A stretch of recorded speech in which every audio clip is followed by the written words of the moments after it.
Sa ibang balita, umaasa Malacanang na mabibigyang daan ng pagkakaloob ng Special Authority ng Kongreso kay Pangulong Ninoy Aquino.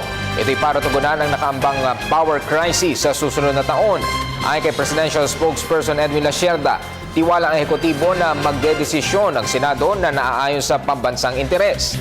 Dagdag pa nito, mahalagang makapaghanda ng tama ang pamahalaan para maiwasan ang posibleng aberya.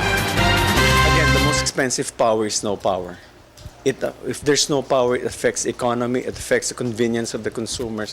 What we're trying to do is come up with a solution with all the safeguards in mind. I am certain that safeguards will be provided to make sure that we are able to address the power situation in 2015. So all these are all speculations on the part of those people, but certainly government is mindful of how to address the situation and how to best safeguard and ensure that it will redound to the benefit of the Filipino people.